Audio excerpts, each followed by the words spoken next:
Hey, Crystal Maiden here. I've been wanting to cover Four Swords Adventures for a really long time. So, I'm glad I'm finally getting to do this because this is a fantastic game. Like, I'm really glad you can turn off the rumble, by the way. I don't really like it. But yeah, it was easy for me to forget just how fantastic this game is, because I play it and it just reminds me of how bland Link to the Past is in comparison, where it's just like you walk onto switches. And like this game, it feels like there's more variety in what you're doing. Unfortunately, well, I remember being able to skip the intro when you start a file, by pressing start a bunch, but I had to show this 5-minute long intro off for obvious reasons. Basically, this is telling you about backstory of Minish Cap. Although it doesn't really talk about it as if...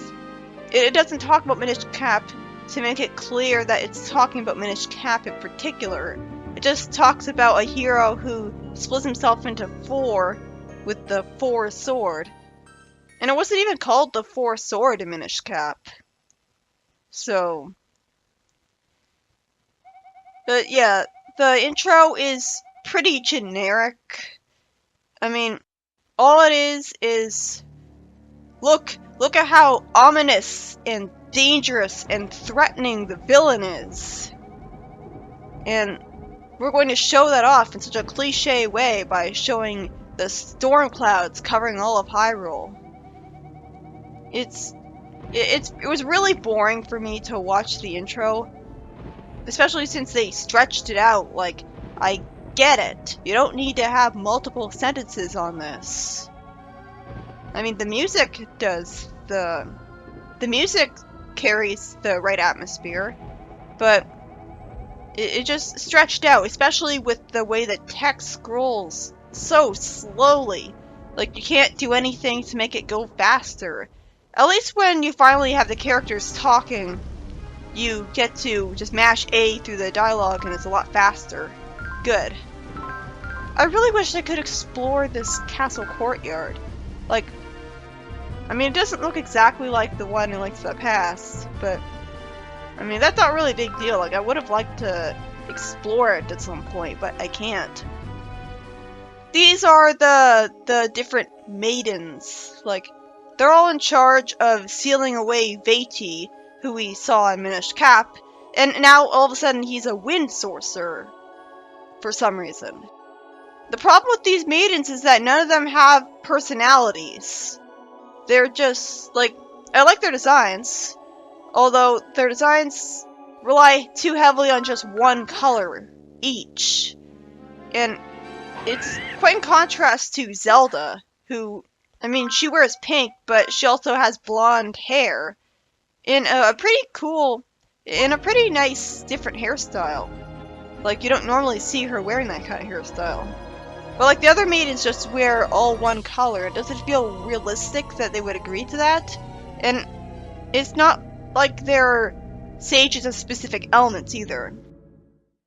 So Shadow Link captures the maidens in dark crystals. Does the fact that it's dark have any sort of significance? I mean, it's not like they're being brainwashed to be evil or anything. It's just dark for the sake of intimidating them, I guess. And, like, sometimes he's called Dark Link, but in this game he's called Shadow Link. It's inconsistent. I think Shadow Link is a cooler name.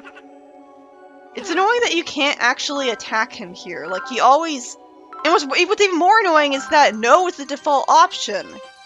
And, like, there's no point in choosing no at all, because you can't progress with the game if you do. So why would they have no be the default option? It's like Kapora gave Bora asking you if you want advice, and yes is the default option. Like, asking you if you want it to be repeated to you again. But yeah, Vati is apparently now a Cyclone controlling mage all of a sudden.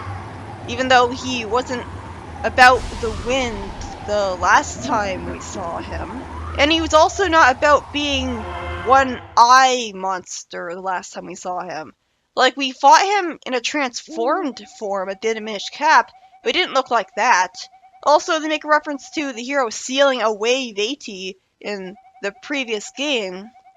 Well, was it Minish Cap that they're referencing as the previous game, or was it Four Swords? Because there's, well, yeah, duh, I know that. Get poor Gibora, you don't have to tell me stuff that I already know. Okay, we don't know this. We don't know that the Four Sword got robbed of its power. And he's telling you that you have to return the sword to full strength by collecting money. Force gems, which is apparently money now. We never see anything related to rupees in this game, which, much like Vati suddenly being a wind mage with one eye and no personality, it kind of creates the impression that this is an alternate universe from Hyrule, but it isn't. It's part of the Twilight Princess timeline, as we'll see later. So that's confusing. It's like it's a blatant contradiction because you have, yeah, you press left, you press the L button, which I guess L stands for left, to gather up the other links and have them follow you. But yeah, it's Force Gems never appeared in any other game. Like even in Four Swords, just one game ago for the timeline or something. Well, not really for the timeline. But for Four Swords, you just collected rupees. I don't guess what the obsession is with collecting rupees. I chose the wrong formation there because it's not intuitive that you press left on the camera stick to get to the cross formation, and up on the camera stick to get into the square formation. But the rest of them are intuitive enough. Obviously, the formations are a single-player exclusive thing. I like them. Like, obviously with the horizontal formation and the vertical formation, you use them to push stuff and lift stuff that is wide enough that you have to get into that formation to do it. And the square formation is used to push down square-shaped giant switches. And to push down four different floor switches that are all in a square formation.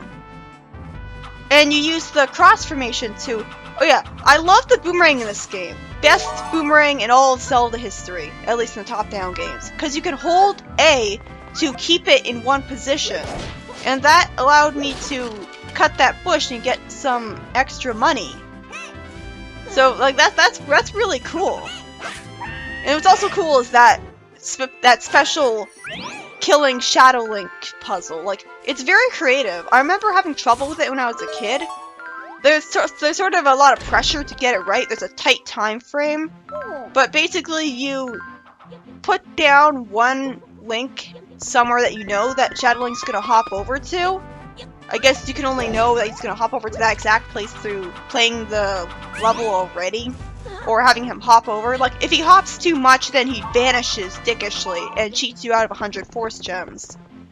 But basically, you can activate the other Link and just in time attack him, and he dies in one hit because he's absolutely pathetic compared to Link, which is weird because he's made out of, well, not made of Link's DNA, but he's made in Link's image, so you'd think that he'd be just as powerful as him, like Dark Link was, as his whole point in Zelda 2. But here, Dark Link is just pathetic, like he dies in one hit. Later on, you fight boss fights with him, and he still dies in just a few hits. A new thing that the Fire Rod can do in this game is that it can light grass on fire, as well as stumps, which is pretty cool. Like, it can light a whole bunch of grass and fire all at once, so it's not like it just lights a little bit right in front of you on fire. So that's pretty cool. And like, you light the stump on fire, like sometimes you can cause entire fountains of Force Gems to just spray out everywhere. That's definitely an opportunity for multiplayer dickishness, because the other player can just repeatedly attack the switch and collapse the bridge over and over and dick his friends over. But that also causes him problems because then he can't progress without everyone else progressing too. It's kind of hard to get to Shadow Link in time because his hammer stuns you, and there's really nothing you can do to avoid that. Like, I tried switching to other links, and hoping that it would prevent me from getting stunned. And it kind of worked, but not well enough. But yeah, I love the fire rod in this game. The only thing I hate about it is that you can get hurt by your own fire, which makes it really tedious that you can't just immediately go ahead after lighting stuff on fire because you'll walk into the fire and get yourself hurt. I thought they learned their lesson from Zelda 1 where the candle hurt you. It feels satisfying to lift all of those boulders at once with the horizontal formation.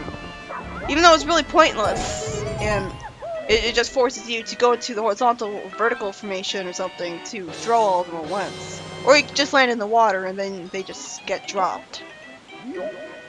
This guy is really annoying, especially in gameplay, because he basically steals force gems. Like if there's a giant force gem on the screen, he'll go over and try to slowly fly over to it and slowly steal it.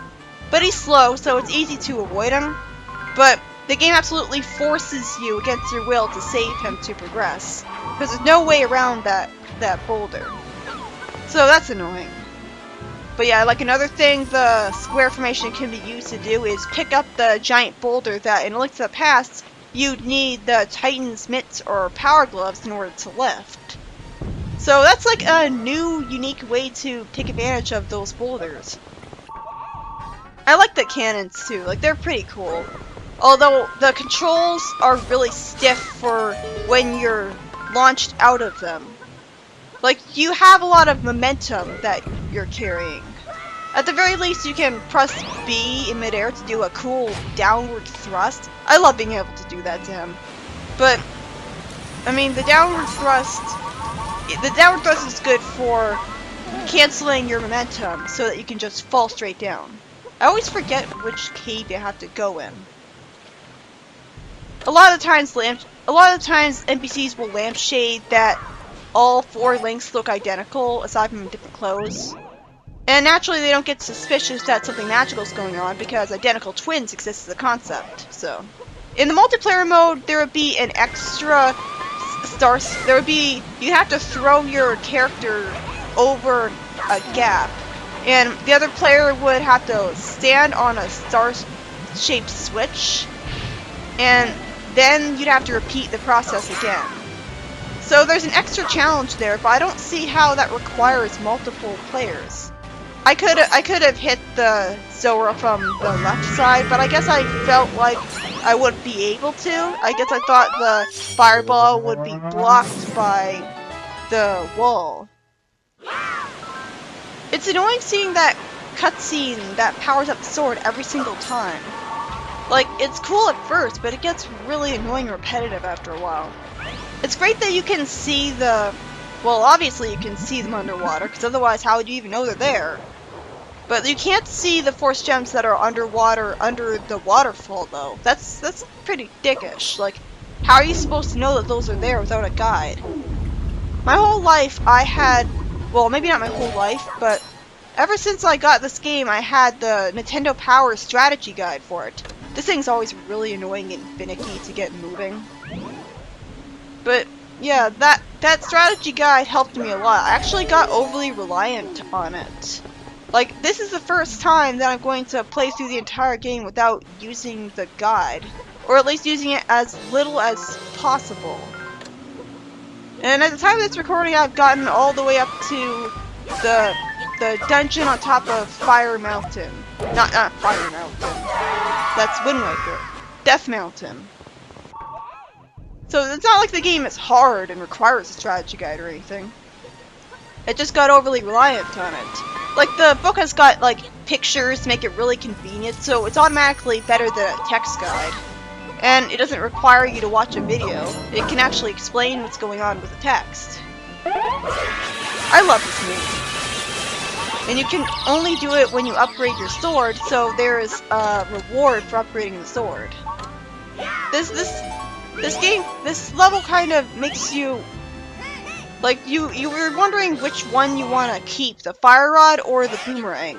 I'd say stick with the fire rod because burning grass gives you money, which it gives you a lot more money, a lot more consistently than just cutting grass normally. And of course, and you can burn enemies, so you can deal with them easier. I really hate these soldier enemies. Like the way that their shields constantly block my attacks, and their swords block my attacks too. It's really annoying, so I'm glad that I'm able to deal with them with projectiles and stuff. I've had so much to talk about, fortunately, this part. I haven't gotten to talk about how the biggest problem I have with this game is that there's no inventory system. You can only hold one item at once. That kind of works for multiplayer because you have a 4-item inventory at best, because if you're playing with all 4 players, then each player can have a different item. But it still feels really arbitrary that they force you to only have one item, and you have to put down the item if you want to get another one. And it's trial and error because you have no way of knowing at all times which item you might need as you progress with the level, unless you've beaten it already. It feels like they dumped it down when they didn't really need to.